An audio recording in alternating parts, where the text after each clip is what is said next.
Since its official commercial operation in October last year, the popularity of the Jakarta-Bandung high-speed railway, which is operated by Indonesia's China High-Speed Railway Company, is increasing day by day. I saw a report on Xinhua news agency these days, as of January 24, on the occasion of the official opening of the commercial operation of the Yawan high-speed railway for over 100 days. The Yawan high-speed railway has sent a total of 1.45 million passengers. The highest daily occupancy rate is 99.6%, and the passenger flow continues to maintain a high trend. Speaking of the Yawan high-speed railway, I just remembered a report I saw on CNBC Indonesian language channel not long ago. On January 12 local time, a Malaysian woman named Fatima flew thousands of miles from Malaysia to Indonesia, just to experience the fun of riding on Southeast Asia's first commercial high-speed rail. Fatima spent 250,000 Indonesian rupiah, approximately 111 RMB, to buy a high-speed rail ticket from the Indonesian capital Halim Perdanakusuma International Airport to Bandung. The total length of this journey is approximately 142 kilometers, and Fatima reached the finish line in less than an hour. If we change to a regular train, Fatima's trip will take at least 2 to 3 hours. In Fatima's view, although the ticket price of 250,000 Indian dong is not particularly cheap for local residents, however, compared to the ultra-high travel efficiency and ultra-comfortable riding experience of the Yawan high-speed railway, this money is definitely worth it. It's so convenient to take the Yawan high-speed railway. I think there should also be many people willing to buy tickets to sit on it.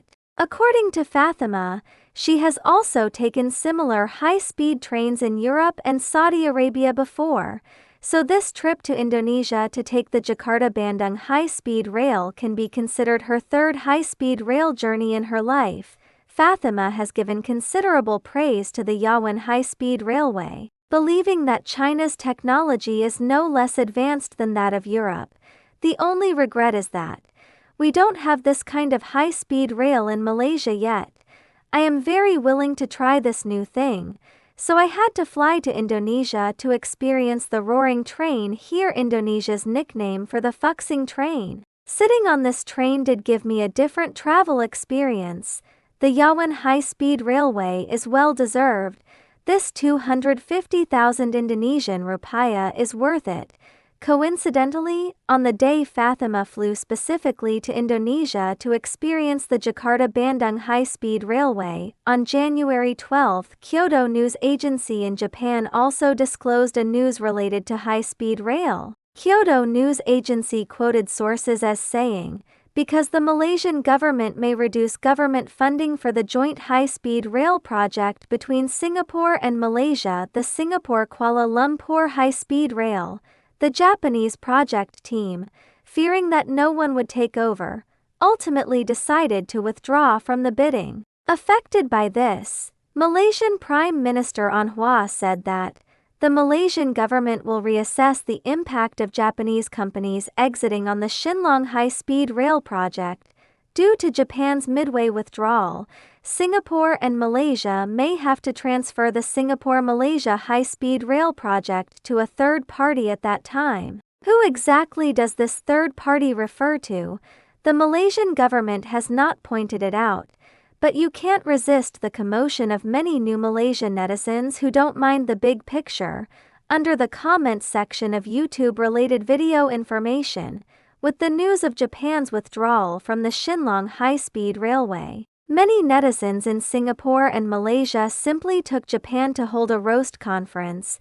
China's high-speed rail is thriving in Indonesia. Japan is no longer qualified to bargain on related issues.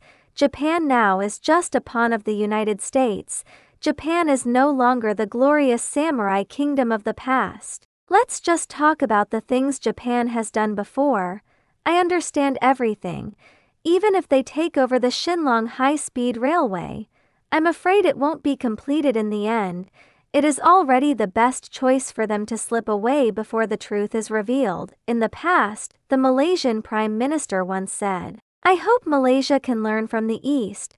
At that time, he was referring to Japan and South Korea. Now Malaysia should see China more as a country worth learning from. Let's pull it down. These two goods from Japan and South Korea are just to take advantage of Malaysia. Malaysia has never made any technological progress from them. China is the more trustworthy partner, because China is more sincere. The quotation is cheaper. Moreover, the friendship between China and Malaysia has been tested by time. The Japanese are too rigid. They love to dig into the corners of the ox. No matter what you do, it's all about identifying a path and walking until it's dark. Even if it's milking, the cows have to be squeezed dry before they are willing to give up. In contrast, Chinese people should not be too pragmatic. To build the Shinlong high-speed railway on time and within budget, this task can only be completed by handing it over to China. The Indonesian high-speed railway constructed by China can run 350 kilometers in an hour. The Indian high-speed railway constructed by Japan only traveled 20 miles in 7 years, based on past records. The Japanese also know that they cannot handle the Shinlong high-speed railway. Even if they win the bid, they can't afford this project either. If you don't believe it, just take a look at the Vietnam high-speed railway they built. Japanese people have been grinding for 18 years and still work there as high-speed rail immortals. It's forcing even Vietnamese people to have no choice. We can only ask China to help them clean up the mess. Yes, Japan's Shinkansen was built much earlier than China's high-speed rail. What about the outcome? As mentioned in the report, Japan's two high-speed rail projects in India and Vietnam. Until now, none of them have been able to succeed. Building high-speed rail locally and overseas is still different. The latter may be too difficult for Japan. Japanese technology may only be suitable for playing behind closed doors in Japan. I still remember the Twin Towers in Kuala Lumpur. That project was contracted by Malaysia to Japan and South Korea separately. Japan is responsible for building one, South Korea is responsible for building another one. The resulting twin towers are one high and one low, born with long and short legs. Congratulations to the Indonesian government and people. You have a modern high-speed train with a speed of up to 350 kilometers per hour. You are now truly the number one in Southeast Asia. Give Indonesia a thumbs up. The Malaysian people have all said so. It is not difficult to imagine how proud the Indonesian people should be of the Jakarta-Bandung high-speed railway. Take the recent report I saw in Indonesian media as an example. The news headline of Indonesian media immediately hit a punch. Japanese people can't help but come and sit in person. The whistling train used its own speed to make the doubters shut their mouths. Even the former Prime Minister of Malaysia was amazed. The report mentions that, since its official commercial operation in October last year, the Yawan high-speed railway has successfully sent 1.45 million passengers in just 2 months, and earned billions of Indonesian rupiah in revenue, becoming the first high-speed train to achieve successful profitability in Southeast Asia and South Asia. Due to its high speed and comfort, so the Yawan high-speed railway quickly became a popular public transportation tool today. Not only Indonesia, many people from other ASEAN countries, like Malaysia, Singapore, Thailand, the people of Vietnam and the Philippines. Nowadays, people are also coming to Indonesia to buy tickets and experience the Jakarta-Bandung high-speed railway. Many Malaysians come to Indonesia. I only stayed for 1 day, just to take the Yawan high-speed train specifically. Then I went back to Malaysia, and the fact did not disappoint them. This high-speed railway, which utilizes the latest technology today, is even more advanced than Japan's Shinkansen. Apart from Southeast Asians, recently, Japanese people came to Jakarta with speedometers to test ride on the Jakarta-Bandung high-speed railway. As a result, a speed of 348 kilometers per hour was measured. Now even the Japanese who usually roll their eyes at the Yawan high-speed railway have to be convinced. Because of its immense fame, just recently, even former Malaysian Prime Minister Ismail Sabri Jacob couldn't help but give a thumbs up to the Jakarta-Bandung high-speed railway. He also wants to personally experience the Yawan high-speed railway. Apart from Kua Yawan's high-speed rail running fast, Ismail Sabri also expressed his admiration for the engineering quality and construction speed of the Yawan high-speed railway. Indonesian media stated that the Jakarta-Bandung high-speed railway is a dream and symbol of progress for the Indonesian nation. Compared to the stagnation of neighboring countries, the acceleration of the Yawan high-speed railway, to some extent, it actually represents the acceleration of Indonesia's development today. Not only Indonesia, Malaysia, countries such as Singapore and Thailand are also planning to build their own high-speed railways. Just 20 years ago, Indonesia was once looked down upon due to its backwardness in high-speed rail planning. Nowadays, the success of the Yawan high-speed railway, it seems that Indonesia has made significant progress in modernization construction. Indonesia's high-speed rail is now on par with developed countries, and become a window for Indonesia to confidently showcase itself to the world. Indonesian Minister of Transport, Budi Karya Sumadi, is full of confidence in the prospects of the Jakarta-Bandung high-speed railway.